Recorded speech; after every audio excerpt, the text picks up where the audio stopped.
அன்பு டெய்லி தர்பார் நேயர்கள் அனைவருக்கும் வணக்கம். பல்வேறு தொகுதிகளுக்கான அனாலிசிஸை முடிச்சுட்டு சில பெர்முடேஷன் காம்பினேஷன்ஸ் போடுற வீடியோ தான் இது. முக்கியமா நேயர்கள் நிறைய கேட்டது என்னன்னா, அதிமுக திமுக எல்லாம் போட்டி போடும்போது அங்க தாவேகாக்கான வாய்ப்பு கம்மியா இருக்கு. ஏன்னா இத்தனை ஆண்டு காலம் பிரதான கட்சிகளாக இருந்த உதயசூரியன் இரட்டை இலை அந்த சின்னத்தை பார்க்கும் போதே மக்கள் ஒரு அட்ராக்ஷன் வந்துருவாங்க. ஆனா கூட்டணி கட்சி நிக்கிற இடத்துல தாவேகாவுடைய இம்பாக்ட் என்ன அப்படின்னு பாக்குறோம். ஏன்னா தமிழ்நாடு முழுக்க திமுக இல்லாம அதிமுக இல்லாம ரெண்டு இடத்துலயுமே கூட்டணி கட்சி தான். ஒருவேளை இங்க பாஜக விசஸ் சிபிஐ, காங்கிரஸ் விசஸ் பாஜக அந்த மாதிரி விதவிதமான காம்பினேஷன்ல பல தொகுதிகள் இருக்கு. பிரதான கட்சிகளான திமுக அதிமுக போட்டி இடாத தொகுதிகளில் தாவேகாவுக்கு வெற்றி வாய்ப்பு இருக்கா இல்லையா அப்படிங்கிறது நம்ம அனலிஸ்ட் பார்த்தசாரதி சார் கூட டிஸ்கஸ் பண்ண போறோம். வணக்கம் sir, welcome to the show. வணக்கம். வணக்கம் சார், நம்ம நேயர்களுடைய குழப்பத்தை புரிஞ்சுக்க முடியுது. திமுகவோ அதிமுகவோ நேரடியாக களத்துல இருக்கும்போது, அதாவது வேற ஒரு கட்சியில கூட்டணி இருக்கலாம், பட் திமுக இருக்குது, திமுகவோட கூட்டணி இருக்கலாம், பட் இங்க அதிமுக இருக்குது அப்படின்னும் போது தாவேகாவோட வாய்ப்புன்றது குறையுது. ஆப்வியஸ்லி அது மற்ற கட்சிகளுக்கு வெற்றி வாய்ப்பு அதிகமாகுது. ரெண்டு பேருமே கூட்டணி கட்சி கொடுக்கும்போது தாவேகாவோட நம்பர்ஸ் இம்ப்ரூவ் ஆகணும் தானே? நீங்க எந்தெந்த தொகுதியில் தாவேகா இம்ப்ரூவ் ஆகும்னு நினைக்கிறீங்க? உங்களோட இது நீங்க அநேகமா எல்லா வீடியோலையும் நீங்க கேக்குறீங்க. ஏன்னா விஜய் வருகை எப்படி பாதிக்கும் அப்படிங்கிறீங்க. இதுல விஜய் வருகை தாவேகாவோடது இப்ப நீங்க கூட்டணி கட்சிகள் இருக்கிற இடத்துலயுமே அவங்களுக்குன்னு ஒரு பலம் இருக்கு. ஓகேங்களா? இப்ப நீங்க அவங்களோட பெரும்பாலான அவங்களோட பேசிக் ஸ்ட்ரென்த் அது டிஎம்கே ஏடிஎம்கே அவங்களோட பலத்துலதான் வருது.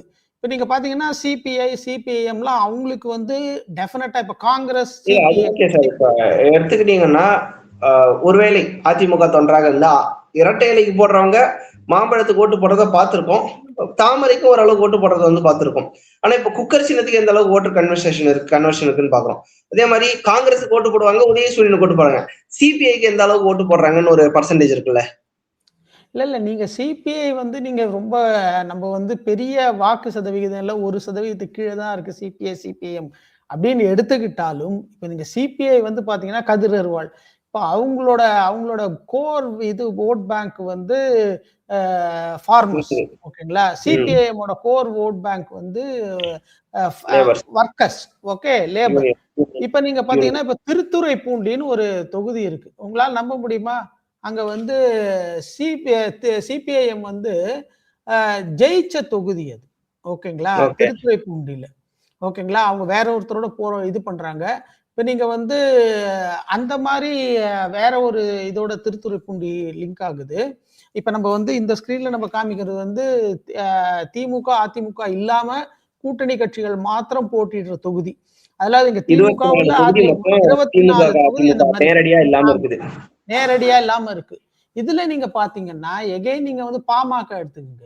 பாமக மெயினா இங்க எங்க போடுது? அந்த 10 தொகுதி பாமக ஜெயிக்கிறதுக்கு வாய்ப்பு இருக்குன்னு நினைக்கிறீங்களா? கண்டிப்பா இருக்கு. பாமக நம்மளோட சில கருத்து கணிப்பு எல்லாம் பாத்தீங்கன்னா 13-14 வரைக்கும் கூட அவங்க ஜெயிக்கிறதுக்கு வாய்ப்பு இருக்கு. திமுக அதிமுக நேரடியா போட்டி போடாம இருக்கிறதால, ஐ மீன் அந்த சைட்ல திமுக நேரடியா போட்டி போடாம இருக்கிறதால இங்க பாமகவே லீடர் இருக்கலாம் நினைக்கிறீங்க? இப்போ சில இடத்துல எல்லாம் பாத்தீங்கன்னா டிஎம்டிகேவோட 4 தொகுதியில அவங்க போட்டி போடுறாங்க. தர்மபுரி, போலூர், சேலம் வெஸ்ட், விருத்தாச்சலம். இங்க இப்ப நீங்க அண்டர் கரண்ட் என்னன்னா, டிஎம்டிகே நீங்க காங்கிரஸ் எடுத்துக்கோங்க, விசிகே எடுத்துக்கங்க, சிபிஐ சிபிஐ இவங்களுக்கு எல்லாருக்கும் சீட்டு குறைச்சதுக்கு ஒரே காரணம் அவங்களுக்கு சொல்லப்பட்டது இந்த தேமுதிக நாங்க 10 சீட்டு ஒதுக்கியே ஆகணும் அப்படிங்கிறது. அப்போ அவங்களோட கூட்டணி கட்சிகளோட மத்தியில இவங்களுக்கு நாங்க ஏன் வேலை பண்ணோம்? இல்ல, பட் தேமுதிகவுக்கு சீட்டு அதிகம் கொடுத்துருக்காங்க, 4 தொகுதியும் கொடுத்துருக்காங்க. இது பிளண்டர் பண்ணிட்டாங்கன்னு நினைக்கிறீங்களா? பாமக 4 சீட்டு கொடுத்துருக்காங்க. அப்படி இல்ல சார். இப்ப நீங்க பாமக எகென்ஸ்டா நீங்க கொடுத்தீங்கன்னா, இப்ப நீங்க இப்ப நீங்க அங்க அதிமுக ஸ்ட்ராங்கா இருந்தா, இப்ப நீங்க அடிப்படையில பாஜக ஓட்டு பாமகக்கு டிரான்ஸ்பர் ஆக போறது இல்ல. சில தொகுதிகள்ல இருக்கலாம், அது ஒரு பர்சன்டேஜ் இருக்கலாம். ஆனா மெயினா அவங்க சாதிக்க போறது அதிமுக ஓட்டு தானே அவங்க எடுக்க போறாங்க. ஆனா இப்ப நீங்க திமுகக்கு அதே மாதிரி நீங்க பாத்தீங்கன்னா, தேமுதிக பாமக விட அதே ஸ்ட்ரென்த்னு சொல்ல முடியாது. நீங்க அதுல மல்டிப்ளை பண்ணி பாத்தீங்கன்னா இவங்க 0.5%, அவங்க 4% மினிமம். இருக்கிறதுலே கம்மி பாமக 4%. அப்படி பார்த்தா கூட 8% ஸ்ட்ராங். பாமக இப்போ ஒரு எக்ஸாம்பிள் எடுத்துக்கணுமே, சேலம் வெஸ்ட்ல அருள் டைரக்டா போட்டிடுறாரு, சோ அது ம். வந்து பாமகவோட ஓட் பேங்கை ஷேக் பண்ண வாய்ப்பு இருக்குல்ல? சார் அது நான் இது முன்னாடியே நம்ம இது சொல்லியிருக்கோம். அதாவது கடைசி நேரத்துல வந்து ஒருத்தர் கட்சி மாறி எதிர்பக்கம் போய் நிற்கிறதெல்லாம் வந்து அடிப்படையில துரோகம் வந்து மாதிரிதான் பார்ப்பாங்க. இது தராது. இன்னொன்னு வந்து நீங்க புரிஞ்சுக்கங்க. இன்னைக்கு வந்து பாமகல வந்து அவங்க வந்து அன்புமணிய எப்படியாவது ஒரு பாயிண்ட் ப்ரூவ் பண்ணணும் அப்படின்னு ம். பாமக ஒரு இளைஞர்கள்லாம் வெறி வந்துட்டாங்க. வெறியோட போராடிட்டு இருக்காங்க. ஓகேங்களா? ஸோ இப்ப விருதாச்சலத்துலலாம் நான் கேள்விப்பட்ட வரைக்கும், இப்ப இவங்க வந்து பல இடத்துல வந்து அவங்களோட அந்த மத்தியதர சமூகத்த தான் நிறுத்தியிருக்கிறாங்க. அப்படி பார்த்தீங்கன்னா, இப்ப ஏற்கனவே வந்து பட்டியலின சமூகத்துல வந்து இவங்களுக்கும் அவங்களுக்கும் இந்த நாயுடு அவங்ககிட்டலாம் அவ்வளோ வந்து ஒரு பெரிய ஒரு சுமூகமான இது இல்ல. எலக்ஷன பொறுத்தவரைக்கும் நான் சொல்றது. ம், அப்படி ம். பார்க்கும்போது கேண்டிடேட்ஸும் அவங்க இல்லங்கும்போது, விசிகாலாம் வந்து அவங்களுக்கு வந்து அந்த ஓட்டு வருங்கிறதெல்லாம் சொல்லவே முடியாது. அதனால தான் நம்ம விருத்தாச்சலமே வந்து இது வந்து ப தேமுதிக சாதகமா இருக்கு.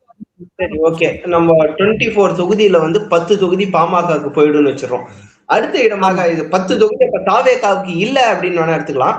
சோ அடுத்த இடம் எந்த கட்சி பிடிக்க வாய்ப்பு இருக்குன்னு நினைக்கிறீங்க?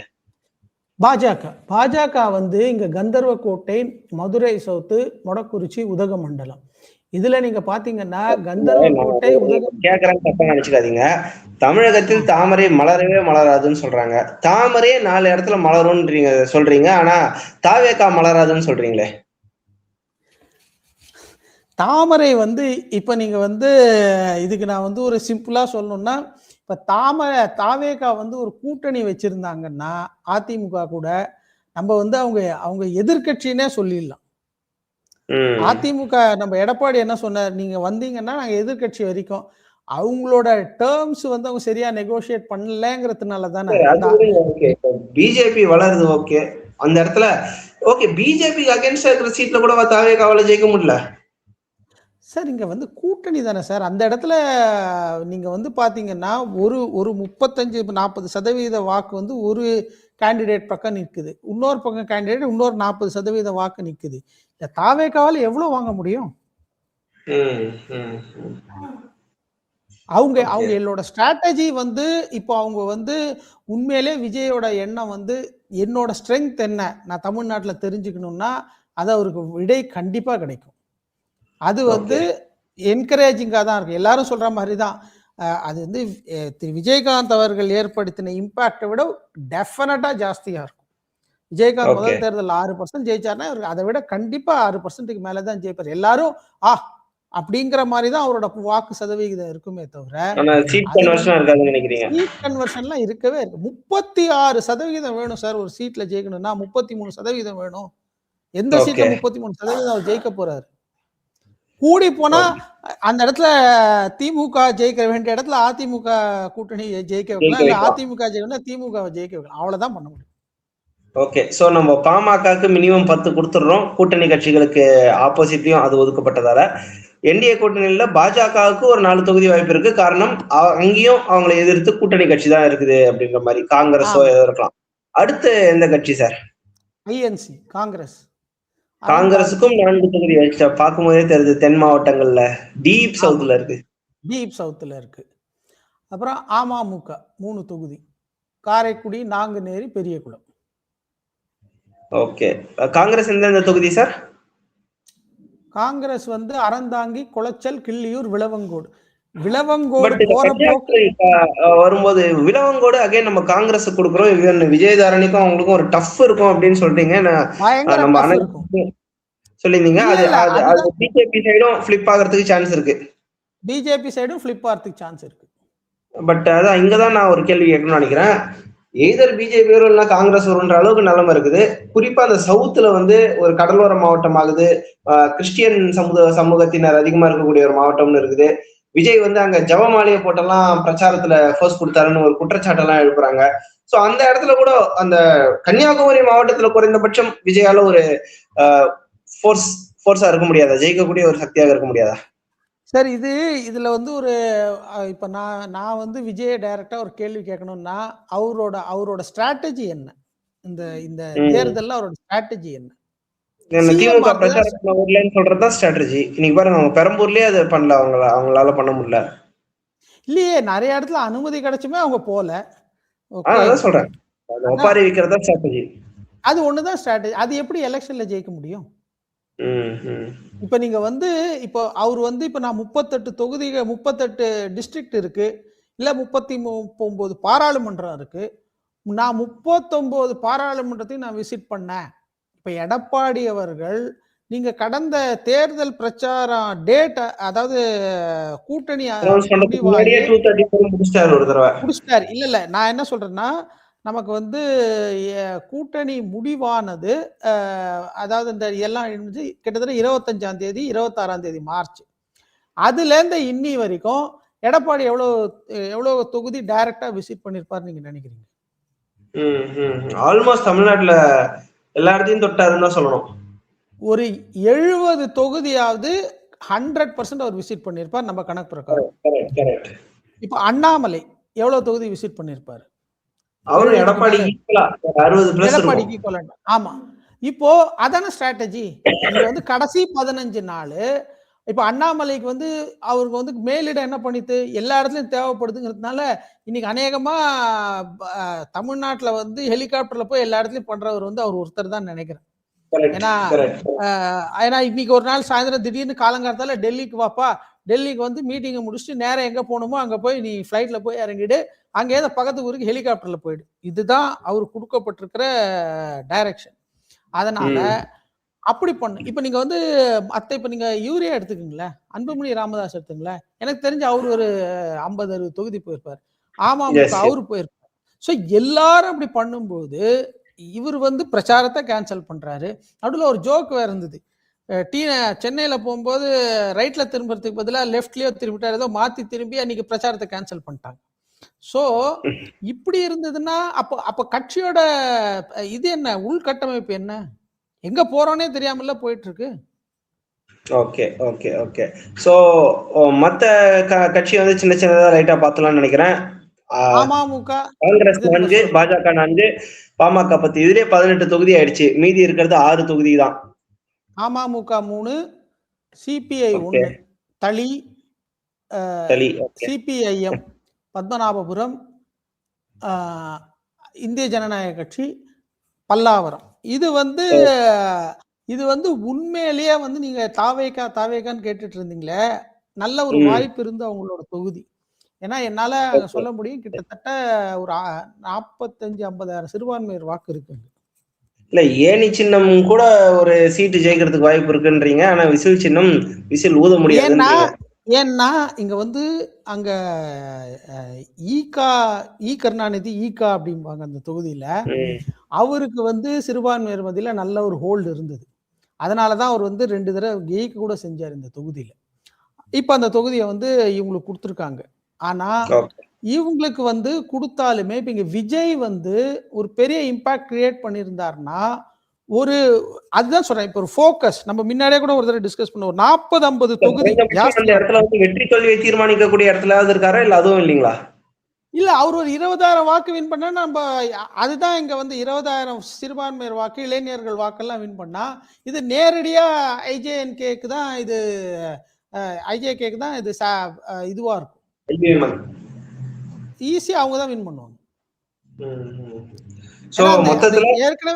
ஏற்கனவே இருக்கிறது 20. இங்க இன்னொன்னு இருக்கணும், இங்க வந்து புதுமை விரும்பிகள்னா இங்க வந்து போன எலெக்ஷன்ல நம்ம வந்து நம்ம டார்ச் சின்னம் வந்து 20,000 ஓட்டு வாங்கியிருக்கீங்க. ஓகே, புதுமை விரும்பிகள் இங்க இருக்காங்க. இத வந்து மேக்ஸிமைஸ் பண்ணிருந்தாலும் விஜய்க்கு வராதுன்னு தான் நினைக்கிறீங்க? ஆமா, அவரு இது பிரிப்பாரு. பிரிச்சது வந்து நம்மளோட நீங்க 234 விட்டுருங்க, அதுல ஒரு தொகுதி கலந்து போச்சு. 233 தான் அவர் நிக்கிறாரு. திமுகவும் நிக்கல, அதிமுக பிரதான கட்சிகள் நிக்கல, கூட்டணி கட்சி போனா போது. அதுவும் பாஜகக்கெல்லாம் பரிதாபப்பட்ட தொகுதியா தான் கொடுத்துருக்குது அதிமுகவே. காங்கிரஸும் கிட்டத்தட்ட அப்படிதான். இப்படி கூட்டணி கட்சி நிக்கிற இடத்துல ஒரு தொகுதியில கூட தாவேகா ஜெயிக்காதுன்னு சொல்றீங்களே, உண்மையிலேயே மனசாட்சி இருக்கா சார்?